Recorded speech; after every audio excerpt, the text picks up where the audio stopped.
We're about to go green. Any final thoughts before we go racing? Any headlines I might be missing? I just want to mention that Mikey Bryan thinks that we're sleeping on him, and then somebody else thinks that we're sleeping on Derek Curtis too. No, yeah, we got to talk about Derek Curtis. He was fast on the short track. He's starting towards the front, third place. He was running in the top three the entire race. If you look at your top three with 20 laps to go at Bristol's your top three to start this race. Derek Curtis is a name to watch. Joshua's right. Derek Curtis and the Curtis family, we love you, and good luck tonight. Yep. Well, they take the green. That 03 gets a good jump. That's just what he needed. And what he wants to see, though, is the 45 get up right next to the 53 car. They race side by side, slows them both down, and that's what he's going to get coming off turn 2 if the 45 gets a good run. Dives it to the bottom. If they're side by side in the 3, that 03 can. A little bit further back, we see 3 wide, all the way back through the field. Car is starting to get a little bit in line now. There goes see a spin. 35 got really, really loose there, and the turn came down and hit the 23. Oh, man, and that's going to be our first caution, it looks like.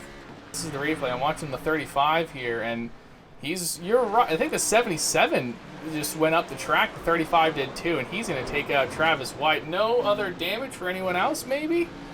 So I think everyone got lucky there. I think the 35 just maybe he was trying to get to the outside of his teammate in the 77 and got a little too high up. Pace car is in, hugging the bottom. The 03, it looks like he got a very early launch. He was out of there. Look at JT Poole. He got a pretty good restart as well. He's going to make it at least a look to the 45, but up front, the 03 pulls ahead with a pretty decent advantage as they start to work their way across. The 21 takes it all the way down to the bottom, takes a shortcut through the dog leg, and he's going to have that position going into turn 3. That 45 looks like he's really struggling on the outside as the 64, John Mullins, gets around him as well, and the 45 is going to have to make a run down the front stretch. The 64 had a really bad run off of turn 4, got a little bit too loose and has to check up. The 21, though, is going to come away in third place and leave the 53 trailing by about 0.9 seconds. Really enjoying this battle right now for third as the 64 has caught JT Poole. JT Poole looks very slow on longer runs. He slides way up the track. 64 is going to get him. Here comes the 45 to get back fourth and more. Yeah, it's just interesting because usually JT Poole, we usually thinks pretty fast, but if not under control, it looks like he's more under control and slower this week.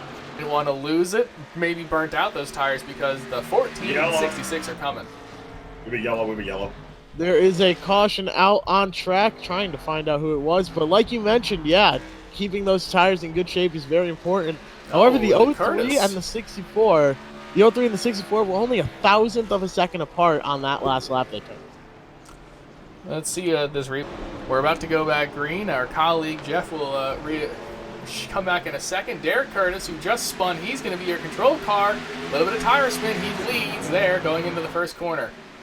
This is going to get messy. Derek Curtis, he's sliding up the track. He's got those worn tires. It's going to be 4 wide. 4 wide coming out of the corner. JT just made contact with somebody in the rear, by the way.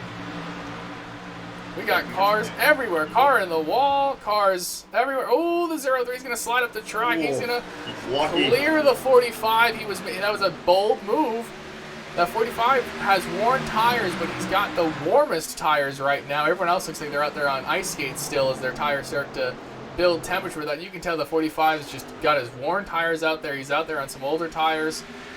66 makes a little bit of a desperation move. It's going to be 3 wide. No, he's going to tuck it behind him again. They're going to keep trying to shuffle past this 45. You know, this whole scrum wouldn't be happening if the 45 didn't exist. Oh, no. We're going to... right back to... he's going to spin. We got 2 cars in the wall. The 66 in the wall. The 45. Poole collects himself in. Twice Poole's involved. The 66 is out. That's the end side with the 66. Fans who are watching, they might see something a little bit different. He kind of turns in early, and you can see Cody actually, looks like he actually tries to get out of it. And then Poole, who's committed, completely committed, he just piles in there twice. that's probably it for JT Poole and last week's winner, Cody Dempster. A huge early jump. He's got the Canterbury-sponsored Bohica cars right behind him. He's going to lead us back to green and to the stripe. And Trent does not have his 66 teammate, who was very fast with him. He's going to be alone out there with some very fast race cars around him. That's good. He might be able to get some laps, maybe get himself a couple of spots as the cars continue to fall out of this thing. Oh, we have a spin, the 53. Lazy spin. That was a caution, yeah. And that's a caution. You love how cautions work in iRacing. We had a car literally upside down, no caution. We have a car half spin, caution. So the 45 has been involved in the last 3 cautions, whether it's his fault or not. He just finds himself in the thicket of these close racing scenarios. And that's going to be another one right there. And I think it's a very similar situation. Cars just do. Trent's back to 5th. He lost quite a few spots on pit lane. Restart. Great restart again for the Bohica cars. They're going to run 1-2. We've seen this trick. 1-2. Oh, the 45 goes around off the 5 car. Oh, no. God. Another caution. And that 45 car cannot catch a break. Derek Curtis once again. Mikey Bryant. Oh, my. And he's going to go, and that is 4 cautions in a row. And he doesn't seem to get that much damage out of it. Did anyone else get collected, though, is the question. We had a lot of good cars in that area. You're talking about the 27, your point leader. There's a lot of cars and a lot of situations where that could have been a big deal. So the 45's been struggling on restarts. That 5, yeah, it's just an aggressive move from the 5 car. And 27 seems to have gotten by. 23, though, got some pretty good damage. So just not a great move on Mikey's part there. I think you were right. Just pretty aggressive with more than 100 laps to go still. We still had 100 laps. Tightened up. That 14 makes a big move to the bottom. What a move. And he made it stick. They're going to solve. The 14's a little loose. Oh, gosh. That 14 is fighting that car, man, oh man, but he'll make it work and take the position coming off of 2 here. Let's see if the 64 takes it to the dog leg. A crossover, let's see. The 64 is going to take it all the way down to the bottom and try and get a run going into turn 3, but that 14 is clear. He throws clear, and he throws it down into the corner, runs that yellow line. The 64 doesn't have anything for him. That was a heck of a pass for the 14. And guys, the 64 has caught the 14 back up. They are racing for the lead. Those guys in front of them are racing for position. No one wants to go a lap down. The 32 is the only one who's been respectful between those 3 cars. He's given a lot of space to the leaders, hold his line, try to get the run off the corner. Where those other 2 cars are, I think, making the leaders a little nervous. Yeah, and then like Kyle Adcock, you always know who. Not even seeing his number, you know who he is with that beautiful car that he has there. Gotta give a shout out to that car. Love the colors.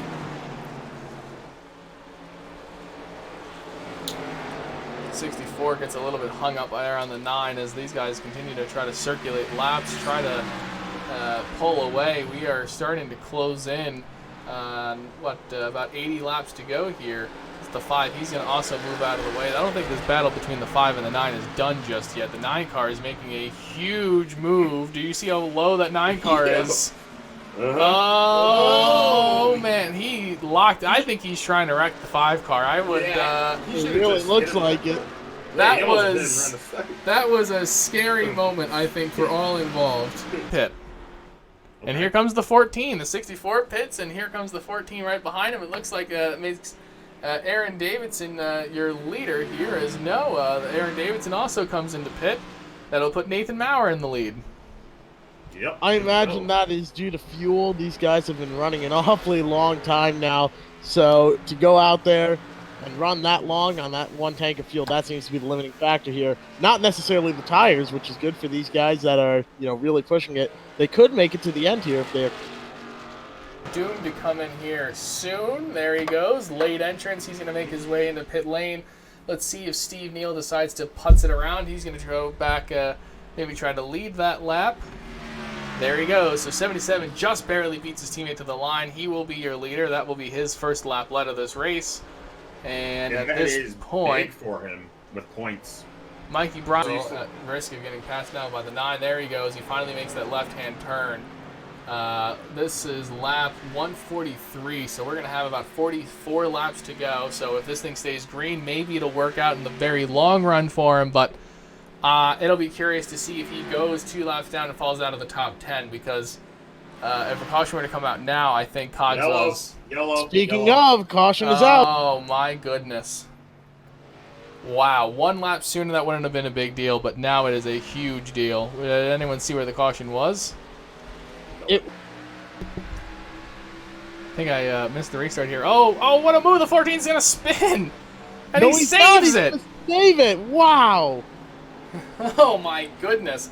I came back right as this thing was going green. The 14, that is an amazing save, but now he's behind both of the Bohica Esport cars with less than 40 laps to go. And Trent Goodrow is trying. Nope, he's slowed up there when he was just on the 64's tail. Jeff, what did I say? The 64 is the second best car on the short run, the second best car on the long run. This is the medium run. This is where they're all bunched together. The 64 is right on his teammate. He's going to go make a move into the dogleg. The 14 car caught them as well. We know he's the best on the long run. The 64 dives into the corner and he touches his teammate. His teammate goes up into and the 14. The 64. Oh my goodness, he took out his team with the 14 with a heck of a save, and the 64 is going to have the lead.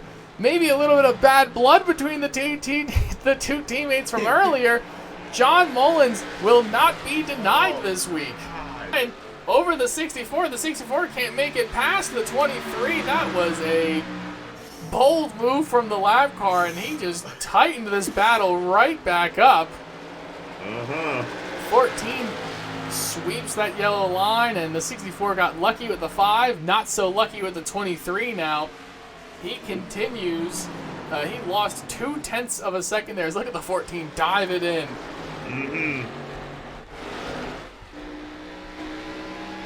I'm watching the bumper cam from the 64. When will the chrome horn be used? The 14's better on entrance in turn 1 and 2. He's definitely, I think he's better on exit in turn 1 and 2 as well. He's right on him. Yep, and he's there. He is, and he slows up going into the corner a little bit. And they're gonna be close, side by side. Who's gonna be more aggressive? Who's gonna put the fender on someone else? Oh, the 14 a little loose. He's still there. Yep. That 64 has to give him that line as long as that car's there. He overdrives the entrance of the corner. Gonna make things interesting here. I say you pit. You have to pit, right? You have to pit. I wouldn't take any fuel, but I would take 4 tires. Just as I say you have to pit, I don't believe... Oh, the 95's actually going to...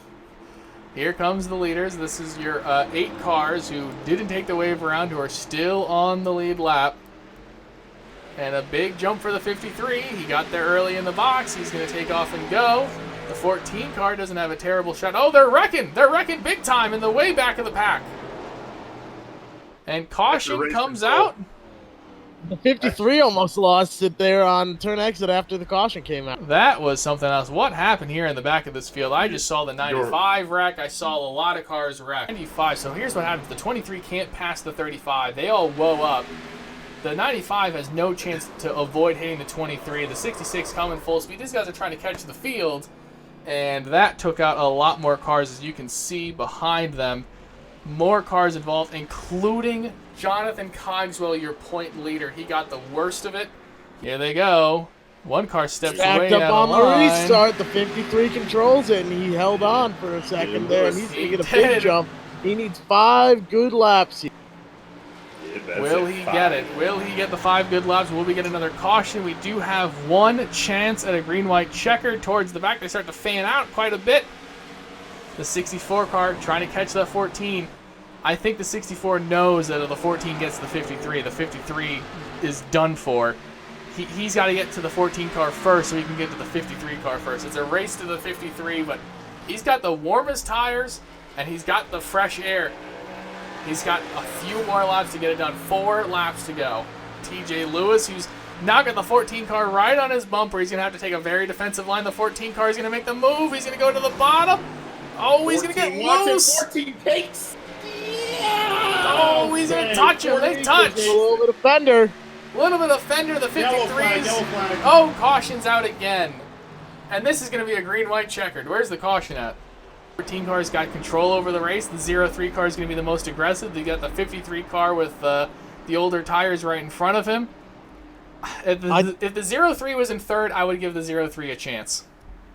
Exactly. I think that 53 is going to really hold up that 03 car, and he's going to have to take it 3 wide here. The 14 controls the restart. I think he's in the best position. He can make 2 laps. He can put them together, 2 good laps together to win this race, I think, as he jumps the restart, and they go 3 wide right at the start. But think about it.